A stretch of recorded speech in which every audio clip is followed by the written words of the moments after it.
It's a pleasure to welcome back to the show Brian Kelly. And Brian, it's election season. I don't mess with the red states and the blue states. That's for another channel. But we got purple states and we got crimson states. And if I'm going to have Nick on one night, I got way too many friends in Baton Rouge to not have you on. I couldn't come back in that town if I didn't have you on. How you doing?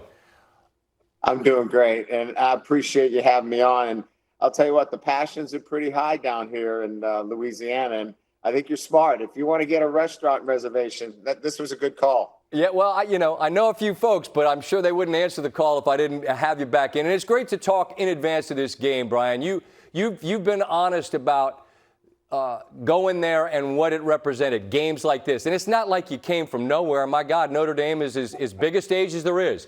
But when you talk about a game like Saturday night and what it represents, the stakes, the stage, the emotion, what is it that you most look forward to?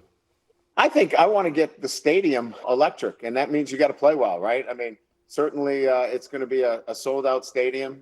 It'll be partisan to certainly LSU, but it's a privilege to play in these kinds of games in the SEC and against really the standard bearer of what college football has been in terms of excellence, and that is what Nick Saban has done at Alabama.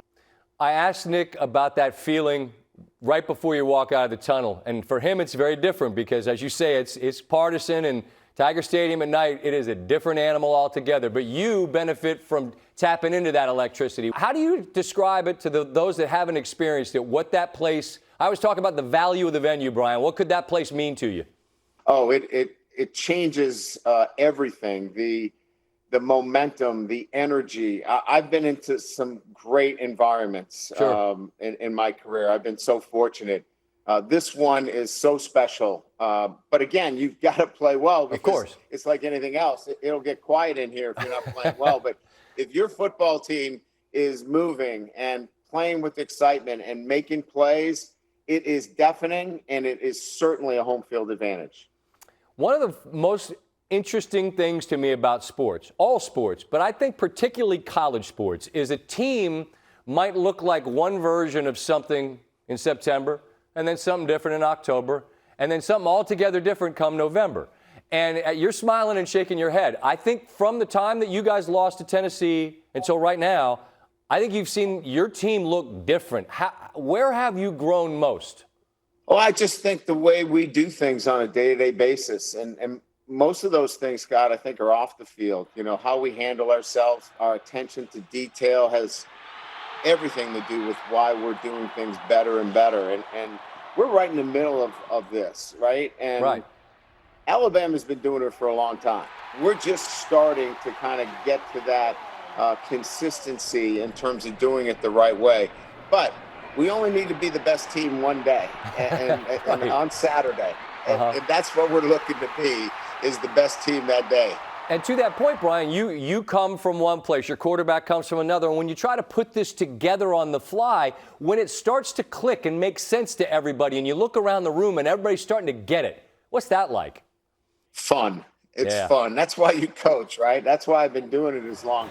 It's my why, right? It's a collection of young men coming together, believing in something, and believing to their core that they're going to do this and commit to it. And that's why I'm so proud of these guys, and that's why it's been so fun as a football coach. My last question for you, Brian, I have had the good fortune to be down there and see what it's like, and it is different. And I've often wondered, I've been sitting in studios for ESPN for 20-some-odd years. If I went to a different network, there'd be a camera and there'd be lights and there'd be mics. It'd be the same idea, but it would feel different because it would be different. And I just wonder, how would you best explain what's been the most different experience wearing that LSU on your left chest as their ball coach? It's probably just the fact that each and every week, it's the American League East. I mean, it's, right. it's a gauntlet, right? And, I've hadn't experienced it at that level, but it's still about family. It's still about faith. It's still about, here's the good part, food. They love food. And you better like etouffee and crawfish, and I love seafood. So that's been great. And then it's about football. Football is big. So if you're a football coach and you don't like it down here, there's something wrong with you. That's a fact, man. If I give you credit, you look great. If I was down there for 6 months, they'd be pushing me around on a wheelbarrow, man. That food is too darn good for me, man. So, look, the atmosphere Saturday night is one of one. I look forward to watching. I appreciate your time. I know you got stuff to go do, including getting ready for Bama. So go get to that and stay good, all right? Thanks, Scott. Thanks for having me on. Good to see you. You as well.